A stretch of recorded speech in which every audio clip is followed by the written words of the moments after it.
अस्सलामुअलैकुम नाज़रीन मोहतरम, ट्रैवल हिस्टोरीज को सब्सक्राइब करें, वीडियोस लाइक करें और शेयर करें कि मज़ीद इस तरह की तारीखी वीडियोस आप तक पहुंचती रहे जो इस्लामिक भी होंगी और दुनियाई तारीख से रिलेटेड होंगी। अस्सलामु अलैकुम वरहमतुल्लाहि वबरकातुहू। नाज़रीन मोहतरम, आपको एक बार फिर खुशामदीद कहते हैं इस चैनल पर। यह है आपका अपना चैनल, इसे सब्सक्राइब करें, वीडियो लाइक करें और शेयर करें।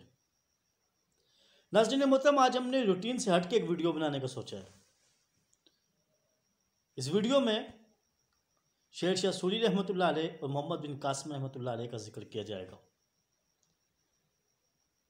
कहा जाता है शेर शाह सूरी रहमतुल्लाह अलैह जब वो उनका एक सोमनाथ का मंदिर तोड़ने पहुंचे, हिंदुस्तान पहुंचकर उन्होंने एक शहर में पड़ाव किया। आपके लश्कर ने पड़ाव डाल दिया तो इधर जो मंदिरों के अंदर पंडितों के साथ वो आपने देखा होगा कि औरतें होती हैं कुछ उनकी, वो मतलब जो मंदिर में खिदमत के लिए होती हैं, तो उनमें से एक जो लड़की थी ना, वो उसी दिन उस मंदिर में पहुंची थी। उसे जब पता लगा कि सुल्तान महमूद गजनवी रहमतुल्लाह अलैह का लश्कर पहुंच चुका है, उसने ये भी सुना था कि मुसलमान औरतों के साथ निकाह कर लेते हैं और औरतों की इज्जत करते हैं, तो उसके दिल में बड़ी ख्वाहिश पैदा हुई कि किसी तरह गजनवी इस शहर पे हमला करके इन मंदिरों से इन दासियों को बाजियाब करा ले, क्योंकि उनमें से हर दासी किसी न किसी पंडित की हवस का निशाना बनती थी। तो जब मगरिब का मतलब शाम का टाइम हुआ, सूरज ढल गया, कोई खाना पीना हुआ, तो वो जो मंदिर जो पंडित था उसने उसे कहा उस दासी को कि आज तो तुम्हारा नंबर है अपने पाप धोने का। मतलब वो उनके लोगों का ये कॉन्सेप्ट था कि जो पंडित के साथ दासी जो रात गुजार ले, उसे अपनी हवस पूरी करने दे तो उसके पाप धुल जाते हैं। उसने कहा ठीक है आप जाएं, मैं आती हूं। ऐसा ही हुआ, लेकिन वो पंडित जो था वो इंतज़ार करता रहा। वो औरत छुप छुपा के वहाँ से निकली, गजनवी रहमतुल्लाह अलैह के लश्कर की तरफ चलने में शुरू हुई। तो आगे से हज़रत सुल्तान महमूद गजनवी रहमतुल्लाह अलैह के जो सिपाही थे पहरेदार, उन्हें रोक लिया। उन्होंने कहा और तुम कहाँ जा रही हो? तुम हुलिये से ही मुसलमान नहीं लगती, कहीं तुम हमारे सुल्तान को नुकसान तो नहीं पहुँचाना चाह रही? उस औरत ने बड़े तल्ख लहजे में कहा, उसने कहा मुझे सुल्तान महमूद गजनवी रहमतुल्लाह अलैह से मिलाओ। वो लोग लेके जनाब उसे सुल्तान महमूद गजनवी के दरबार में पहुंच गए। जब सुल्तान महमूद गजनवी के खैमे में पहुंचे तो सुल्तान महमूद गजनवी ने कहा औरत क्यों आई हो? उसने कहा सुल्तान मैंने सुना है मुसलमान बड़े गैरतमंद होते हैं, लेकिन इतनी बगैरती कि हर मंदिर के अंदर पंडित दासियों की इज्जतें लूट रहे हैं, दासियों की इज्जतें दांव पे लगी हैं। क्या वो बिनते हवा नहीं है कि तुमने बाहर आके पड़ाव डाल लिया? सुल्तान महमूद गजनवी ने उसे कहा कि औरत तुम जानती हो मुझे झूठ नापसंद है, अगर तुमने झूठ बोला तो उसकी सज़ा तुम्हें भी मिल सकती है। उसने कहा अपने लश्कर को लेकर के शहर के मंदिरों पे हमला करो, अगर मैं झूठी निकली मेरा सर कलम कर देना। जनाब सुल्तान महमूद गजनवी रहमतुल्लाह अलैह ने एक लश्कर उस दासी के साथ भेज दिया, क्योंकि आज फिर एक नईद की पुकार थी। आज फिर एक बिनते हवा ने पुकारा था सुल्तान को, मुसलमानों के बादशाह को पुकारा था कि हमारी इज्जतें बचाओ। जब हर तरफ से अंदर दाखिल हो गए तो ये दासी जो थी ना, ये उस पंडित के दरवाजे पर पहुंची। तो जैसे ही दरवाज़ा खोला तो वो आगे बधाना लेटा हुआ था। उसने कहा तुम आ गई हो? उसने कहा मैं आ गई हूँ। लेकिन जैसे ही उठा तो अल्लाह के शेरों ने मंदिरों के घंटों की घंटियां बचा के छोड़ दी। उन पंडितों को मतलब हमें किसी धर्म या किसी मजहब से नहीं कुछ होना चाहिए, लेकिन हर धर्म और मजहब में कुछ लोग अपनी हवस पूरी कर रहे होते हैं, जो बजाय अब उन लोगों के सामने बड़ी, अब हिंदू धर्म के लिए बड़ी मुकद्दस लोग हैं, लेकिन अब वो अंदरूनी खाना क्या कर रहे थे वो नहीं पता था। तो फिर सुल्तान महमूद गजनवी रहमतुल्लाह अलैह के लश्कर उनके सर कलम किए, सबके दासियों को बाजियाब कराया, जो मुसलमानों के साथ गई उन्हें वहाँ पे ले गया, तक इस दासी की सुल्तान महमूद गजनवी रहमतुल्लाह अलैह की सिपह सलार के साथ शादी भी हुई। एक जगह और एक वाक़या आता है, बाज़ लोग कहते हैं वो सुल्तान महमूद गजनवी का है, बाज़ उसे एक और सुल्तान से जोड़ रहे हैं। अब लेकिन सुल्तान महमूद गजनवी के साथ वो कसरत से जुड़ रहा है। एक दिन सुल्तान महमूद गजनवी रहमतुल्लाह अलैह को सुकून नहीं आ रहा था। आप नरम बिस्तर से उठे, नीचे फर्श पे लेटे, जय नमाज बिछाई, नवाफिल अदा किए, लेकिन सुकून नहीं था। आपने बाल दौड़ाए अपने जो थे कि यार देखो बाहर कोई ज़रूरतमंद तो नहीं खड़ा कि जिसकी वजह से मुझे सुकून नहीं है। वो लोग वापस आए, उन्होंने कहा या सुल्तान इधर तो कोई नहीं है।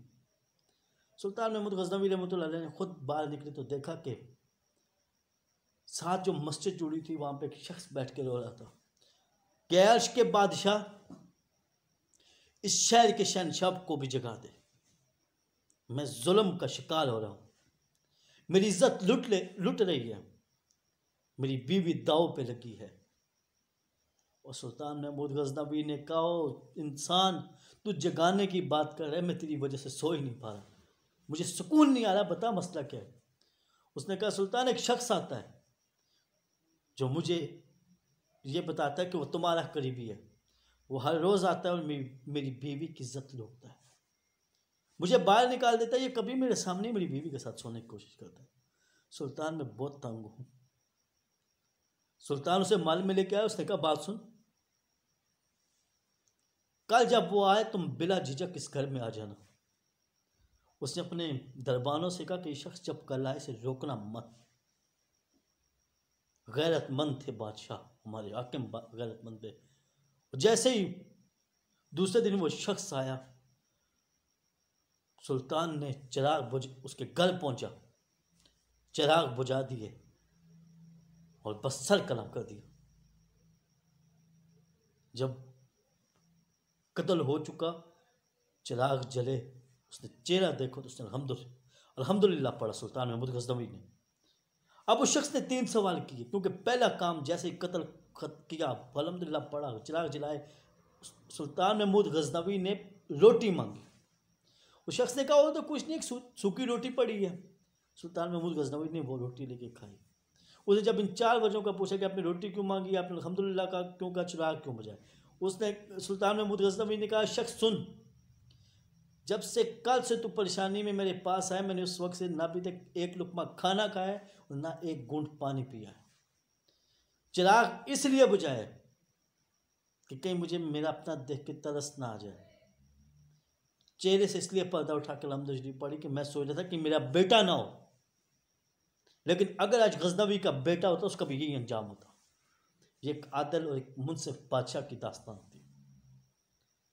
अब मैं आज मकसद तारीख के उन औराक को भी हमने, उन पलंदों को भी पलटना है कि जहाँ पर बहनों बेटियों की इज्जत, एक बेटी या एक बहन की इज्जत बचाने के लिए पूरे फौजें टकरा गई। नाइद ने जब हजाज में यूसुफ को ख़त लिखा, हजाज में यूसुफ तारीख का जालिम तरीन इंसान था, तारीख का जालिम तरीन इंसान था, उसे तरस नहीं आता था। मेरा ख्याल आता है कि चंगेज़ उसके बाद आया, लेकिन चंगेज़ सानी उसे काजे तो कम ना होगा, या चंगेज़ को हजाज सानी काजे तो ऐसी तारीख मिल सकती है। मतलब हजाज में यूसुफ एक वैश्य नुमा इंसान था, शक्ल सूरत से भी और सीरत से भी। लेकिन जब उसे नाइद का ख़त पहुंचा कि वालिए मदीना, वालिए मक्का और बदबख्त शख्स, मुसलमानों की बेटियां आज एक हिंदू के कब्ज़े में हैं और तुम आराम से तख्त पे बैठे हो। हजाज बिन यूसुफ का कहा करते थे कि वो जब किसी रियासत, किसी मुल्क को फतह करने निकलता तो नक्शे में उस पर तीर मार देता। हजाज बिन यूसुफ ने नक्शे की तरफ देखा और तीर उठा के फेंका सीधा हिंदुस्तान के ऊपर जाके लगा। अब तारीख की थोड़ी सी यहाँ पे गलती है कि बाज कहते हैं 17 साल की उम्र में मोहम्मद बिन कासम आए। 17 साल की उम्र में नहीं आए, 27 साल की उम्र में आया वो शख्स। 25 या 27 साल की उम्र में आया, तारीख के औराक से समझ रहे। लेकिन मोहम्मद बिन कासम हज्जाज बिन यूसुफ का सक्का भतीजा भी था। लेकिन अगली बात सुने, मोहम्मद बिन कासम हज्जाज बिन यूसुफ का दामाद भी था, और मोहम्मद बिन कासम बिन यूसुफ का बेटा था। और उसने आके फिर राजादारी के मुकाबला हुआ। फिर उस दौर में जो देबल सेंटर हुई, उसे बाबुल इस्लाम आज भी कहा जाता है सिंध को। और राजादारी के बारे में आपको एक तारीख बता दूं, किसी नजूमियों ने कहा कि तुम्हारी बहन की जिससे शादी होगी या तुम्हारी बहन जिसे पसंद करेगी, तुम्हारा तख्त उसके पास चला जाएगा। तो इस बदबख्त ने अपनी सगी बहन से शादी कर ली थी। इस बदबख्त अपनी सगी बहन से शादी कर ली थी, और इस चक्कर में इसका दूसरा भाई इसका बड़ा मुखालिफ हुआ करता था। तो तारीख इस्लामी में बड़े बड़े गैरतमंद हुक्मरान गुजरे हैं कि बहनों बेटियों की इज्जतें बचाने के लिए दो दो मुल्क आपस में लड़ पड़े। ये एक तारीख है मुसलमानों की। इस्लाम के अंदर ये वो तारीख है कि जो सुनहरी हरूफ से लिखी जा सकती है। मुझे दीजिए इजाज़त, आज के लिए इतना काफ़ी है मेरा ख्याल आता है। हम फिर मिलते रहेंगे, मुख्तलिफ तरीके से हम वीडियोज़ आप तक पहुंचाने की कोशिश करते हैं। लेकिन मुझे देखिए, मैं अभी नया हूँ यूट्यूब पे, मुझे आप लोग आगाह किया करें किस तरह की एडिटिंग करूँ, किस तरह की वॉइस इसमें डालूँ। इससे मेरी हौसला अफजाई भी होगी और मैं गाइड भी होगा। मुझे दीजिए इजाज़त, मुझे कहते हैं कासिम कुरैशी। अस्सलामु अलैकुम वरहमतुल्लाहि वबरकातुहू।